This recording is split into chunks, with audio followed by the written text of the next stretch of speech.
All right, in the last video, we were talking about the audio suite and effects processing. I want to generally talk now about effects processing in general and three main groups of types of effects that you guys can add.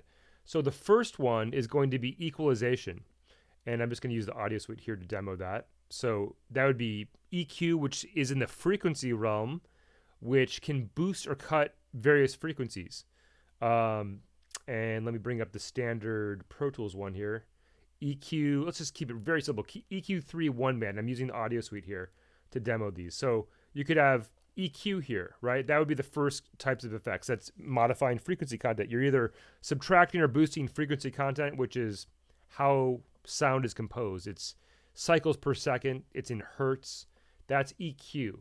The second one would be dynamics processors. And I'm going to add dynamics are going to be volume changes, and I'm going to bring up a plugin here. Dynamics 3 compressor limiter is another one. So you have dynamics. So you have EQ, dynamics. Under dynamics, this would be a compressor limiter, right? And this responds automatically to volume changes. So in other words, it's almost like a little fader where you can kind of turn up the signal or turn it down. That's kind of what this device is doing automatically. It takes a little while to kind of wrap your brain around these, so you can kind of don't even worry about this for this assignment. I'm just mentioning it right now. And the third type of effects processing would be, let me target this one here, would be reverb. Just getting these all on the table here just so we can kind of like differentiate these. So, and here would be a reverb. This is the Deesser plugin that's included in Pro Tools. So these three types of effects processing are different subgroups of modifying sound, right? So we have EQ, dynamics, compression, limiting, expander, gate, deessers, things like that. And then we have time-based processes such as reverb, delays and reverb, chorus, phase, and flange. All these types of effects, right?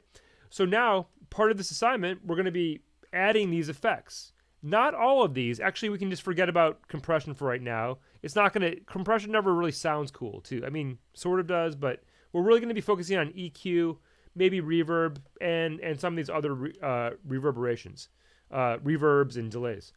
For now, I'm going to go through these fundamental types of EQs, and let me zero in on this. High pass, low pass, and there we go. High pass, which cuts the low frequencies, lets the highs pass through. It's also called the low cut. Low pass, which lets the low frequencies through and cuts the high frequencies. Low shelf, which can act like a high pass because it can cut the low frequencies, or it can also boost. You can boost and cut. Notice with the pass filters how it only cuts. There's no gain. The gain goes away, right? So high shelf, you can cut the high frequencies, which makes it like a low pass, like this, right? Or you can boost the high frequencies. So I want you to experiment with those four types of EQs. Again, that would be low pass, high pass, low pass, high shelf, where two versions you can cut or boost the high frequencies, or you can change that cutoff frequency. And the low shelf, you can boost one and cut one. So that's four types of EQs. Again, high pass, low pass, high shelf, low shelf, and there's one more I want you to experiment with.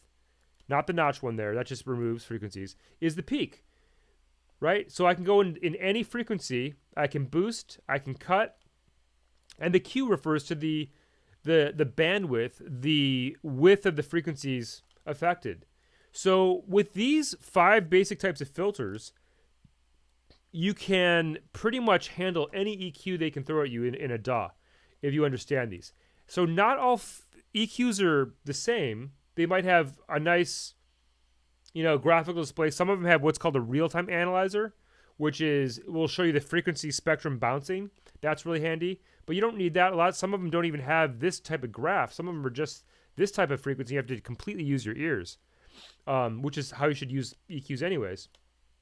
Anyhow, let us now start to add some of these frequencies. these EQs to some clips here. So I'm just going to solo some of these things here.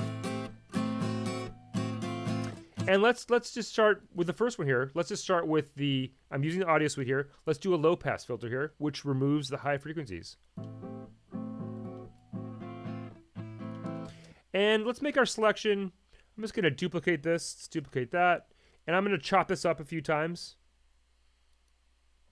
I'm just going to separate this out. This is just to kind of demo the frequency. And it may not work for everything, but let's just try this. Let's preview this. Great. So I would describe that as sounding a little bit dull. I'm going to set a marker here. I'm going to hit enter on the number pad. And I'm going to call this EQ. This was a low pass. Right? So I just set a little marker there. That was enter on the number pad, by the way, to set that. Okay, let's do another one here. And remember, if I hit play here, it's not going to solo this plugin. I have to click on this little preview processing. And I'm going to go to the high pass.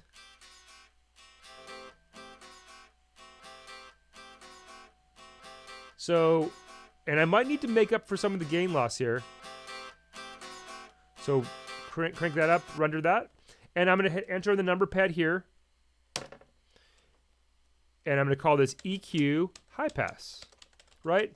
And so I'm going in a very methodical order here, just applying this to the guitar track. But you guys should make an arrangement in your session, and you should add these in musical, meaningful ways. Like maybe one bar you'll bring in and it's just high pass, for example, and you'll take it away. I'm just kind of going in a row here just to show you the effect that is being produced. Then I'm going to go to this drone box here.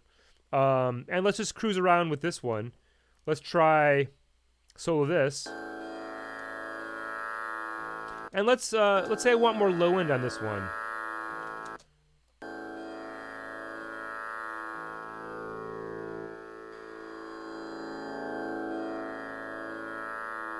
I'm going to boost the low frequencies there, and I'm going to render that. But let's chop this up a little bit just so I can kind of hear, I can A/B it, so to speak. Right? I'm going to chop that up. I'm going to boost the low frequencies there. So there's a lot of different ways to add markers, but right now we're just kind of either selecting a clip or marking in wherever, hitting enter on the number pad. Another way I can do that is just hit plus right here. Does the same exact thing. That's a little plus right there to show you where that is. The markers are visible, and I click the little plus, and it brings up the dialog box there. Right? And I'm going to say EQ, and this is low shelf boost. So all the frequencies have been shelved, and I'm boosting it. So here's the unaffected, and it's more bassy, right? And I'm going to separate again, and let's do a high shelf here. Let's do a high shelf boost.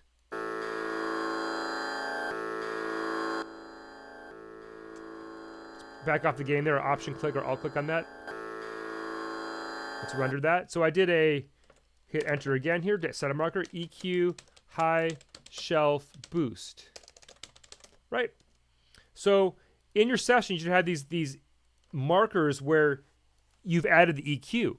Oftentimes these markers, if I just add one here, location 5, you can move them around, right? I can move them around wherever I want. You can just drag them off and delete them. That works too. Or option click and delete to delete the marker. Another way to add a marker is just to hit play back, right? And then I can hit enter while it's playing back. So let's say I want 1, 3, 4, boom. I want one right there. That would be location 6 I just added, right? So you can add them in real time as well. But let's say I don't like them. I can just drag them off or option click and delete them. Cool. Command 5, by the way, will bring up the memory location, which is the same thing as markers. It's basically another word for markers. By command 5 will show this window. So what I can do now is I can go EQ low pass. It's on this track right here. High pass. Low shelf is on this track. I got to solo it. Low shelf boosting low frequencies, and high shelf boosting the high frequencies. There's a few more high shelves. Let's say I want to take this bass track here, and I want the first bar here to be to have a low shelf, but I want to, you know, just ever so slightly control the low frequencies.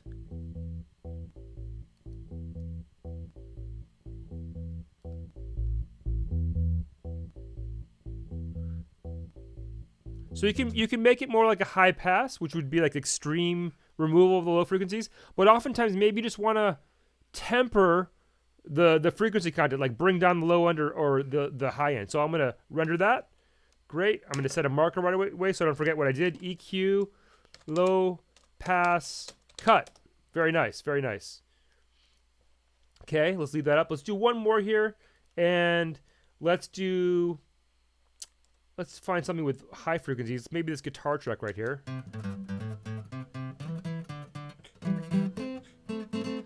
Let's say it's a little bright and I want to temper the high frequencies. So I'm just going to bring them down a little bit. Let's preview that. So it's not completely dull, but it's just a little subtle, you know, removing the high frequencies. That's all I'm doing there. And I previewed it. I'm ready to render it. And I'm going to say EQ, high shelf, and cut. I don't really care where you cut it in terms of the frequency or anything like that. Just use your ears with all these. So what I have here is like a running list. I can jump to any part of the session. So I want you to just set these markers where you've added these types of EQ. That shows me that you know how to use these frequencies. So one last one that I'd like to add, let's bring this up again, is the peak filter. So let's review these. The high shelf is great if I want to remove a lot of low frequency content, or the high pass. The low pass is great if I want to just totally eliminate the high frequencies. The high shelf is great if I want to boost or cut the high frequencies beyond a certain point, which would be my cutoff point. Again, the Q in this case is going to be like the slope. If I want a gradual slope or a very sharp slope, that's the Q. And same thing with the low shelf, right? These are great, but they're like they only apply to the low frequencies and the high frequencies. But what about the middle frequencies? What if I want to get really precise?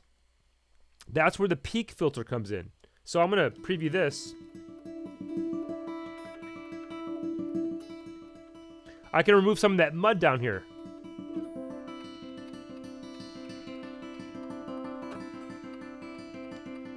Right? So maybe I'll just add a little presence boost there around, what is that, 2K? That sounds great. Sounds kind of dull without it. So I'm going to just add a little bit of a presence boost there at 2K. And I added about, how many dB? 8 dB, which is quite a bit. So I boosted the signal a little bit, but it has more presence now. So I'm going to set another marker here, EQ. And this is a peak 2K. Right? So now I've kind of added these various types of frequencies. And if we want to review them really quick in a speed round, here's the low pass, which removes the high frequencies. Here's the high pass, which removes the low frequencies. Here's the low shelf boost. I think it's on the bass track, though, down here.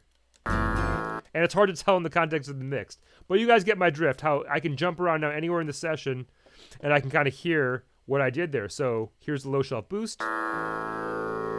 Here's the high shelf boost. So more of those treble frequencies are in there. Here's the high pass cut. I believe I did it on the bass DI. Here's the high shelf cut. I did it on the guitar track here. So I just kind of attenuated those high frequencies. And then my final one here, EQ peak at 2K, I just added a presence boost there of 8 dB to kind of bring that out. So yeah, so these EQs then have, you know, a lot of different settings. So you basically have a gain setting. I can boost or cut. I can change my cutoff frequency where I want that frequency to start to be cut off. And I can change the slope with the Q. And the Q is the bandwidth. So it's basically the range of frequencies affected. Is it narrow or is it wide? Is it narrow or is it wide? Q means something different. It's decibels per octave in the high pass here. So just use your ear with all these, but that's basically what I'd like you to do with the EQ and the dynamic. The EQ and the markers in this assignment. So that's good. So there are a few other things I'd like you to do with regards to effects processing in this assignment, and that would be using reverb. So add reverb, add pitch shift, and delay. So I could show you that briefly here. So let's say I wanted to pitch shift this right here. I would go to Audio Suite, pitch shift, and I would just use the most basic pitch 2 plugin. And I'm going to preview it here. Let's take it up an octave. Ugh, sounds kind of grainy. So maybe this isn't the best example because it's a very complex waveform, but this would be pitch shift where you could kind of, change the pitch and render it this way if you wanted to, transpose up or down. And that sounded pretty horrible, so I'm not going to do that right now. So I want you to use this one. I'd like you to use a little bit of reverb, maybe deverb. Let's try this one.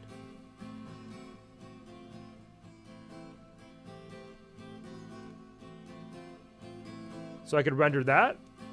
And I believe I showed reverse in one of the previous videos. And then set a marker where that reverb, where the reverse, or the pitch shift is enabled. But you're going to make it a nice arrangement with this and add markers here. One last thing about markers. Markers, Command 5, are usually used for song form, which is like the verse, chorus, bridge, solo, things like that. But in this assignment, we're just using them to designate where we add effects. But really, you can use markers for to mark any point in the session where you want to remember something happens. I use them a lot to have little areas where I'm fixing things, right? Like there's a little problem, or maybe there's a glitch, or there's a timing issue. I'll just make an indication there, like fix, and then whatever I have to fix, and I'll go back in and fix it. But yeah, that'll get us started on this assignment. All right, have fun with that.